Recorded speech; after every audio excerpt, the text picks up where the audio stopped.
গেছে বিকেল। বুকু আর বুকুর বাবা গিয়েছে একটু বাইরে, কারণ বুকু বাইরে যাবো বলে খুব বিরক্ত করছিল, তাই একটু বাইরে গেছে ওরা। আমি এদিকে কয়েকটা কাজ ছেড়ে নিচ্ছি। আজ একটা ব্লগ শ্যুট করব, কারণ বুকুকে নিয়ে চুল কাটাতে নিয়ে যাচ্ছি। আবার কি করে নির্ঘাত কাঁদ, বিছানাপত্র ঘরদোরের অবস্থা খুব খারাপ। আমি এখন টিফিন করছি, কারণ এসে বাজার থেকে এসে ভীষণ খিদে পায়, তখন করে খেতে খেতে খুব দেরি হয়ে যায়, তাই জন্য আমি টিফিনটা করে নিচ্ছি।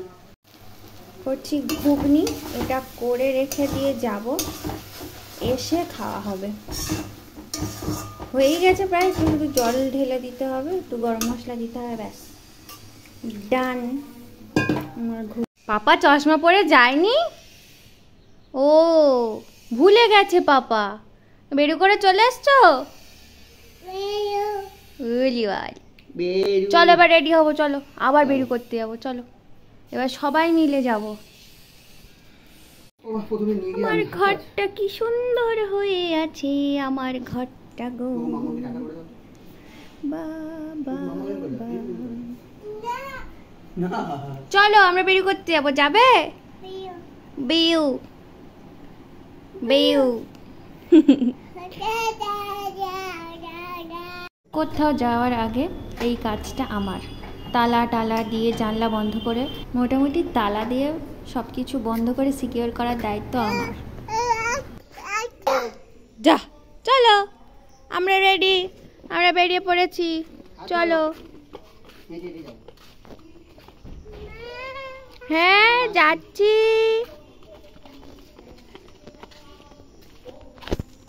চলো যাচ্ছি। বড় মানুষের মতন হেঁটে হেঁটে যাচ্ছে। জ্যাক ফ্রুট, বড় ছেলে হয়ে গেছে, বড় ছেলেদের মতন হেঁটে হেঁটে যাচ্ছে। চলো হেঁটে হেঁটে যাব, একেবারে দোকানে গিয়ে তারপরে কথা বলছি। মাথার ঘাম পায়ে ফেলে আমরা পৌঁছেছি। ওরে বাবারে,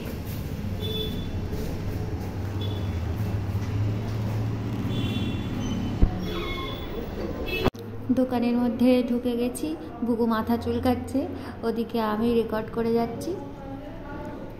আমার খুব টেনশান হচ্ছিল, কাঁদবে নাকি, চুল কাটতে দেবে নাকি। শেষে বুকুর পাপা একটা বুদ্ধি বের করলো, তুমি কাটবে না, ঠিক আছে? হ্যাঁ বাইরে যাবো, এই দেখো হেয়ার কাট করে নাও। দাদা খেলছে, দেখো তো। দাদা মানে আমার দিদির ছেলে, ও দিদির ছেলের ভিডিও দেখতে যে কি ভালোবাসে।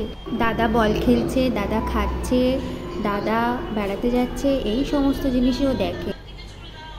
অনেক কষ্ট করে এই দাদাটা আস্তে আস্তে চুল কাটছে, খুব আস্তে আস্তে কাঁচি চালাচ্ছিল যাতে মাথায় না লেগে যায়। এই জন্যই এখানে আসা, এই সেলুনটাই আমাদের পছন্দ, কারণ বাচ্চাদের খুব কেয়ার করে চুল টুল কাটানো হয়, আর স্যানিটাইজ করে নেয় চুল কাটানোর আগে, সব কিছু মুছে মুছে পরিষ্কার করে রাখে, এই জন্যে বেশ ভালো লাগে, তাই জন্যই এখানে আসা। টাকাটা দামটা একটু বেশি নেয়, সে যাই হোক। বুকুর চুলগুলো এখানে পড়ে আছে, আমার দেখে কি দুঃখ হচ্ছে। আহারে আমার বাচ্চার চুলগুলো, আমি যদি বাড়ি নিয়ে যেতে পারতাম। বসে বসে এই সব ভাবছিলাম, যাকে চুল আবার বড় হয়ে যাবে। এদিকে বুকু একবার করে তাকিয়ে তাকিয়ে দেখছে কি করা হচ্ছে। এই দেখো ভিডিও দেখছে বলে মুখে মিটি মিটি হাসি। এটা যদি না দেওয়া হতো, ও সেদিন চুলটা কাটতেই দিত না। যাই হোক, লাস্টের দিকে যেই ট্রিমার বের করেছে দাদাটা, অমনি ওই যে ট্রিমারের শব্দটা, ব্যাস হয়ে গেল কান্না আরম্ভ। যাই হোক, অনেক কষ্টে আবার চুপচাপ করিয়ে বাকি চুলটা কাটানো হচ্ছে, আর হাতে একটা চিরুনি দেওয়া হয়েছে, কারণ ও খুব ছটপট করছিল। এদিকে চুল কাটতে কাটতে মনে হয় বোর হয়ে ঘুমই পেয়ে গেছে। ওকে এমনিতে বাড়িতে খুব একটা দেওয়া হয় না ফোন দেখতে দেওয়া হয় না, ম্যাক্সিমাম 30 মিনিট, 20 থেকে 30 মিনিটও দেখে। আর দেখলেই দাদার ভিডিও দেখে, আর কয়েকটা ইউটিউবে ABCD, কালারের সং এইসবইও দেখে। ম্যাক্সিমাম 30 মিনিট, তার বেশি ওকে দেওয়াই হয় না। আর আজকের এই মোবাইলটা ছিল বলে চুলটা কাটানো গেল। চুল কাটার ডান। কেমন লাগছে সবাই জানিও। 10টা 15 বেজে গেছে, বপুর ডিনার করিয়ে দিয়েছি। ও এখন এখানে দাঁড়িয়ে ওই যে রায় দিদির সঙ্গে কথা বলছে। রায় দিদি কে বুকু? রাই দিদি।